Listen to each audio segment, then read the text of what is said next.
Hey YouTube, this series of videos you're going to be seeing onwards will be done slightly different to what you normally expect. Usually in my videos you get me talking about how to improve for the sprints. So the block start 60s, 100s, 200s, 300s, 400s.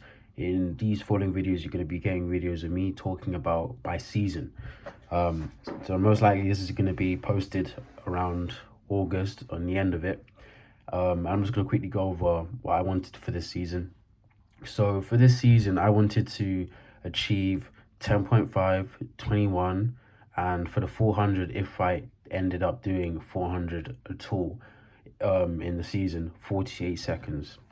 Right, reason why I'm not sure if I've done 48 seconds or 400 at all is because I'm currently in April and I'm just trying to make these videos be released basically when my races are still extremely fresh in my mind. So I want to talk the most amount about my races as I can.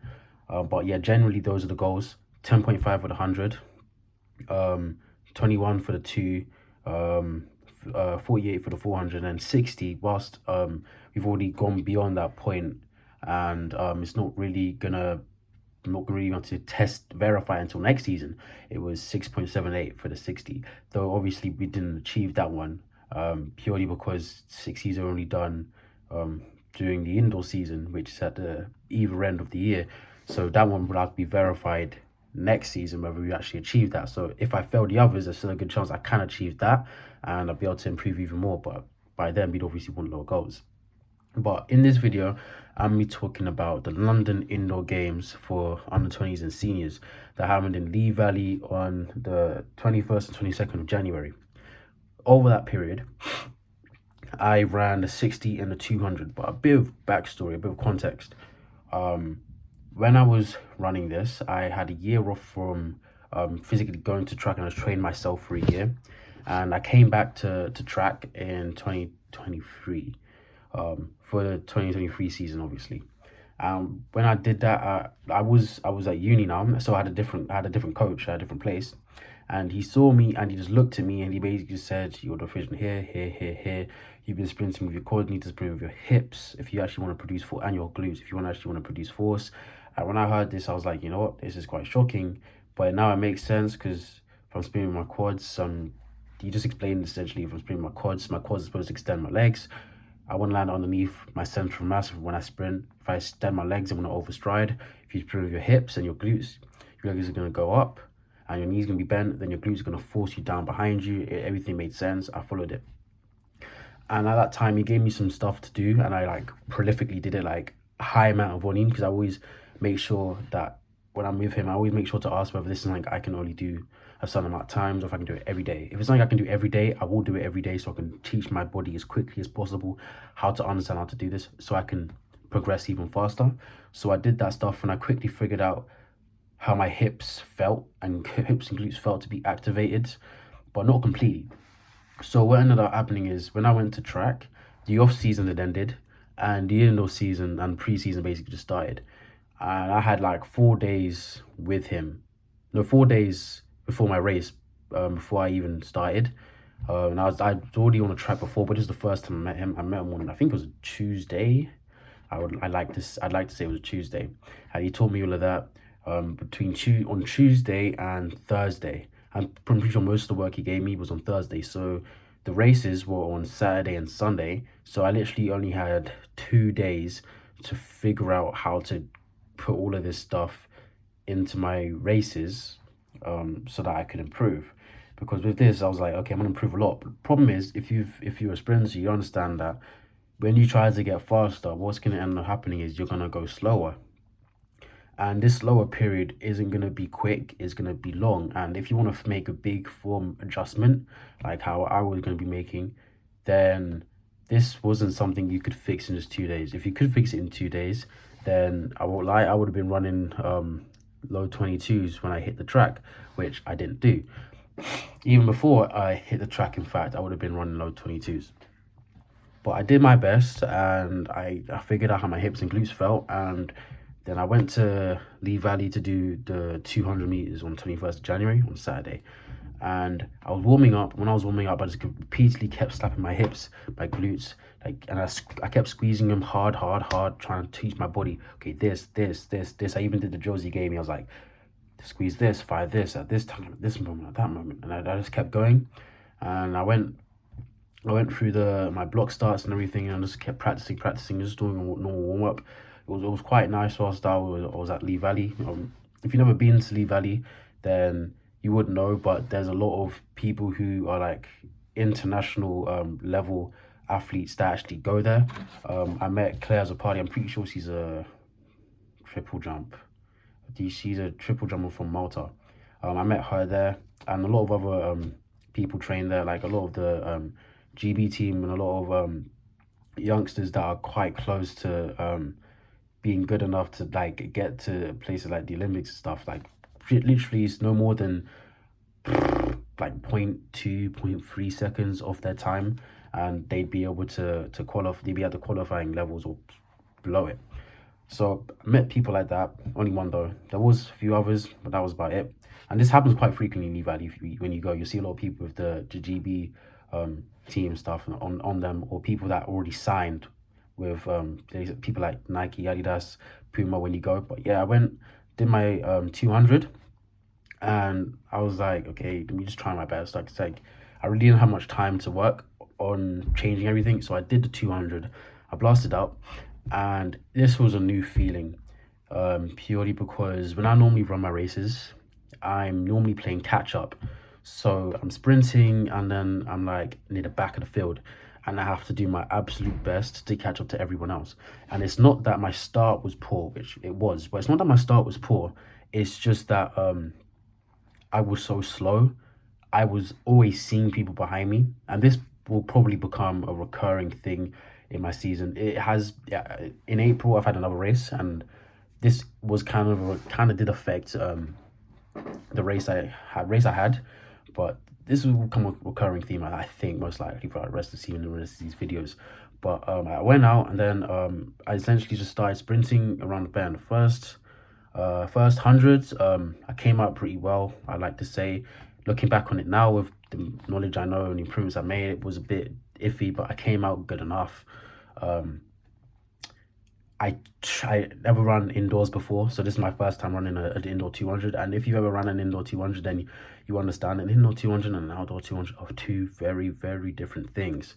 So I came around the first 50 meters, and there was a dip. This was a banked bend.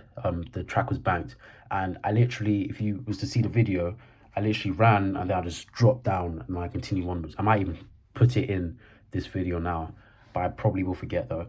I'm probably going to put the entire 260 at the end of this video though, so there's that too. So I ran, and I just dropped at 50 meters, and I quickly paced myself back up, and I continued running. And I was essentially matching everyone for the first 100 meters. I'm at the 100-meter mark. I think it's a 100-meter mark anyway, because like I've never run a 200 before, so I just use my basic knowledge on how the track would be.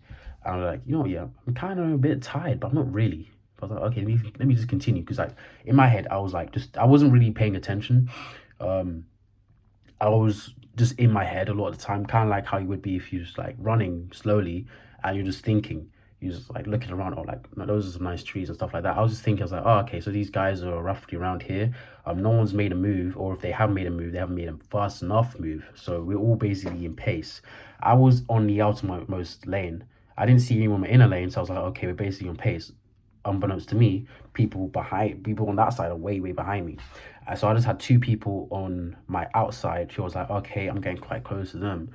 And then we started going around the final bend, and we started going around there. I literally said in my head, why are they standing still? Because I started to go, and then they just weren't moving at all. It's like, just literally just like, they were here, I was here, this is me behind them, and then this just happened, essentially. Then it just disappeared.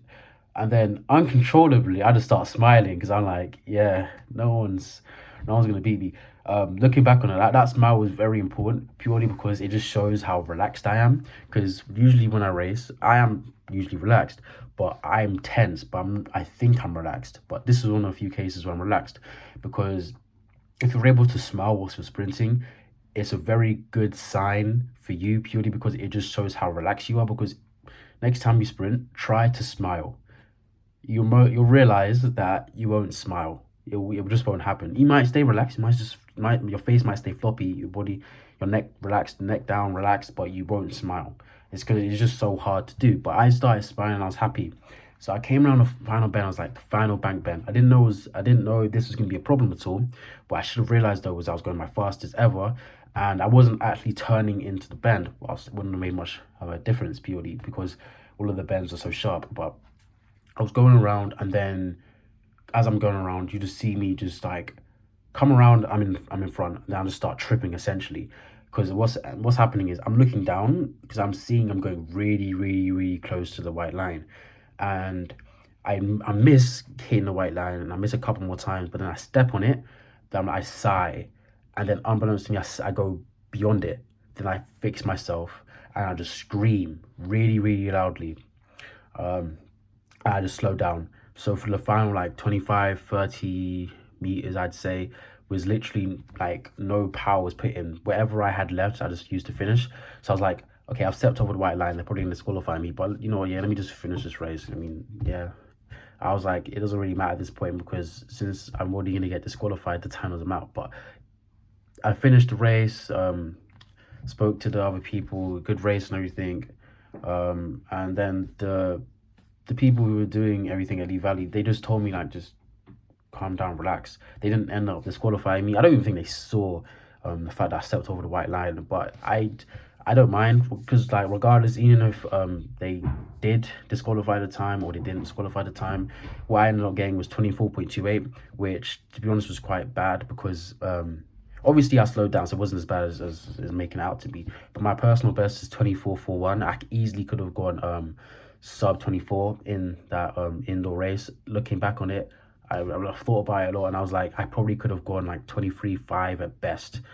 So I'm like, and I didn't do that, so it was just like, something went wrong, but it is what it is. I probably could have gone 23.5, but whatever. The race is just January, it doesn't really matter, whatever.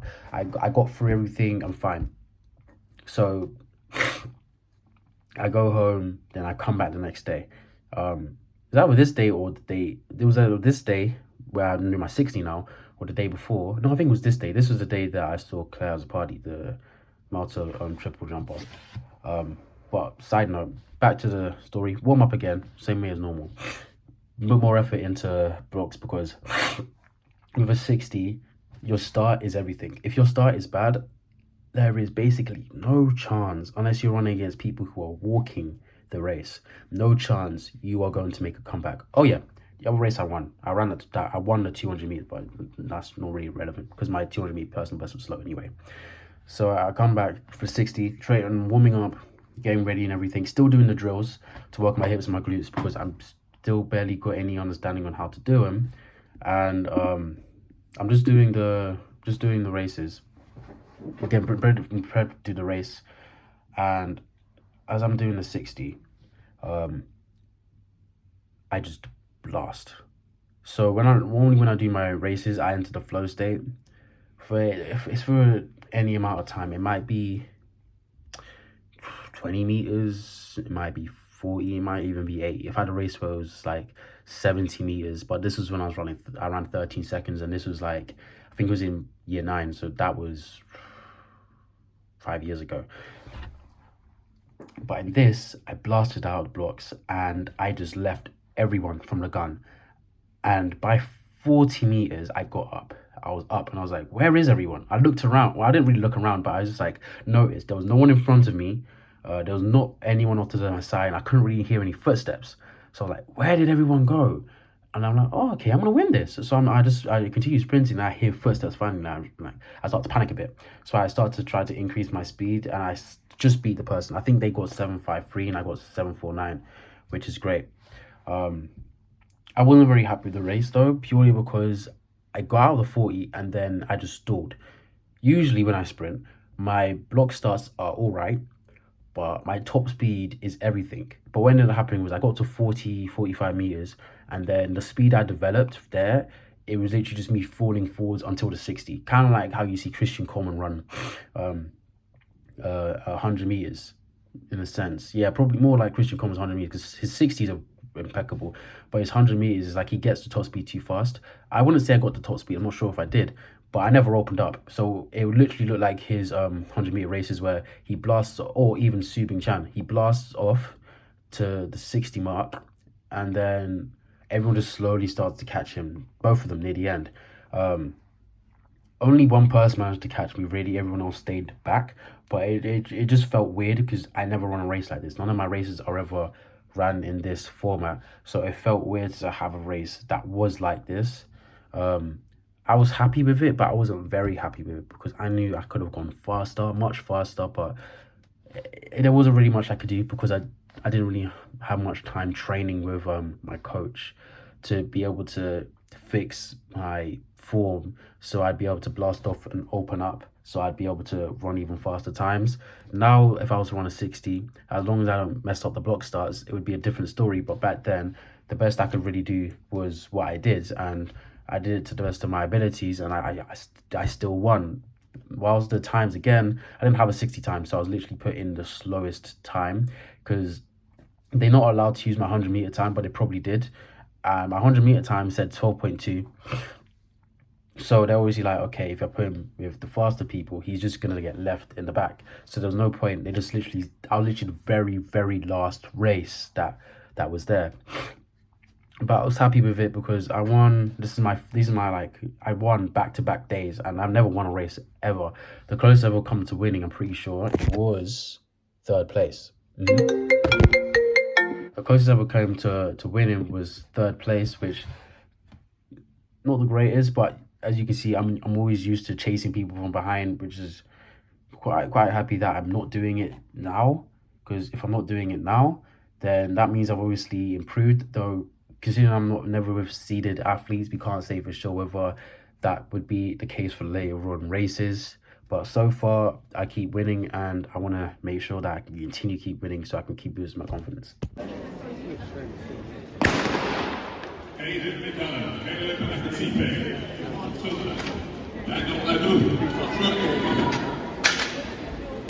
And a very good run on the outside as well as the first. Three on the outside, what are they run? Oh, let's bring them on. It's not finished indeed.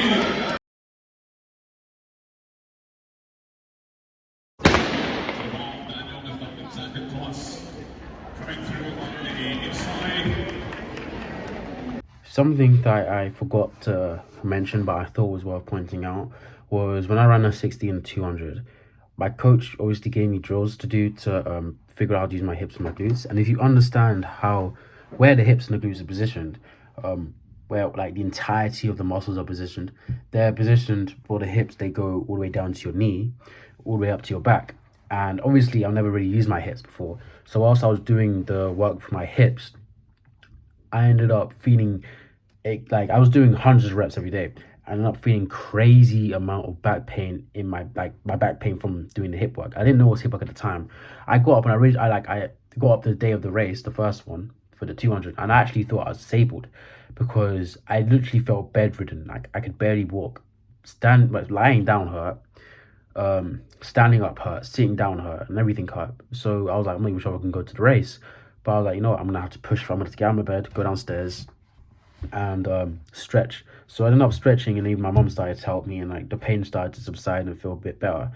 And I was like, okay, do my best for the race. So when I'm looking back on that, that's another factor that could have also affected my times for the 60 and the 200, because when I was doing that, the back pain, it wasn't gone completely, but the pain was immense. It was immense. Like when I say I literally could not walk when I woke up, I mean I literally could not walk. And the next day I felt a bit better, but the pain was still there. What I'm thankful for though was that it was muscular pain from muscular fatigue. Was just DOMS, delayed onset muscle soreness. It wasn't like an actual problem with my back. And the fact that happened just means that I got much stronger and everything worked, which I'm grateful for. Maybe if I didn't get that pain, I actually might not have performed as good as I did, or maybe that pain was a factor that actually made me perform a bit slower.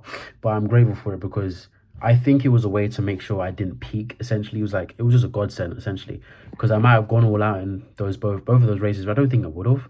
and I might have hit my personal best, and I would have peaked, and then I wouldn't be able to improve anymore, because well, not by I would be able, still be able to improve, but not by much, because well, I mean I just did basically my best performance so early in the season that I'm just not really able to continue and carry it forth when I want to go lower in times.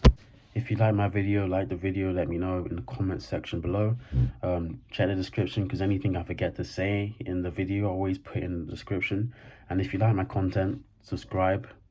Helps the channel out a lot.